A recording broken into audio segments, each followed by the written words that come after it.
The First World War had some unintended consequences. With the men off fighting, women went to work, strengthening their case for the right to vote. They also took up sport. Factories fielded football teams, one of the best known from Preston. The reputation of these tough Lancashire women even reached Australia. A Queensland journalist who went by the name Right Half wrote about a match between the Lancashire women and a team from France. The journalist observed that although they were a heavier combination than the French women, they lost. He went on to say, "The French team was drawn from the magasins and offices of Paris. Long, thin girls, short, nuggety girls, big, lumpy girls, and dainty, shapely girls. Why, the smallest member of the French team, Mademoiselle Rigal, the girl with the fascinating dimples, was the trickiest player on the field. Surely, in face of this, no one can deny that the material for women's soccer teams is available in Brisbane." It was 1921 and women's football was just beginning to take shape here in Australia. Dimples and all, Queensland was leading the way. The formation of the Queensland Ladies Soccer Football Association angered Queensland Football Association boss Mr J.W. Kendall. He chucked a hissy fit and resigned. The association, however, refused his resignation. Reporting on these developments, Right Half was scathing. Mr Kendall was against the affiliation of the Ladies Association because he considered it would be unconstitutional. To my mind, a very poor argument. The great bulk of soccer enthusiasts are not to be gulled by such a red herring. Most of us know that Mr Kendall was from the start against the ladies playing football.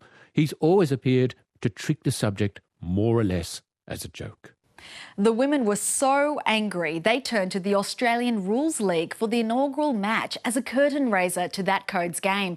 And the league said yes. Right Half was horrified. He didn't think the women were ready for such a spectacle. It would be the worst advertisement soccer ever had. And on the other hand, a very great draw for the Australian rules in Brisbane.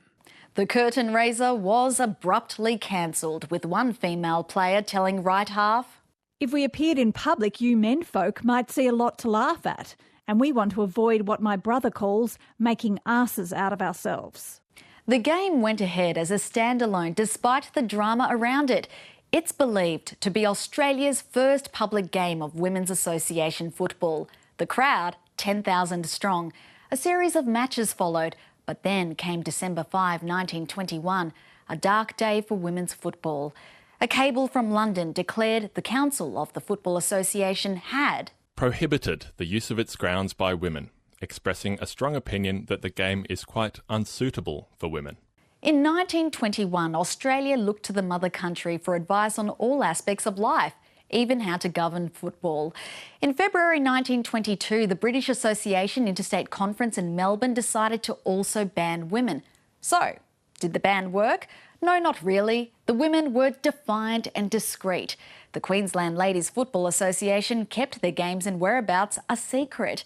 But in the following decades, the ban affected the resources and the grounds available to them, and women were being encouraged to play other sports deemed more feminine, like netball and hockey. In 1971, there was a qualifying match between France and the Netherlands for a Women's World Cup in Mexico. Many years later, FIFA would officially recognise this game, but not the tournament. The Men's Football Association seemed a little confused. 1971 was also the year the Football Association in England lifted its ban on women. 7 years later, a girl called Teresa Bennett legally challenged the FA for a right to play in an under-12s boys team. How strongly did you feel about it when you were banned from playing? How upset were you? Very strong, because I was crying. I've always loved football, and I always will. Teresa Bennett won her case, attracting headlines around the world. But 6 weeks later, the FA successfully appealed. Teresa and her parents weren't even told about the court date till 5:30 that very morning. Such as women's football, 1 step forward, 2 steps back.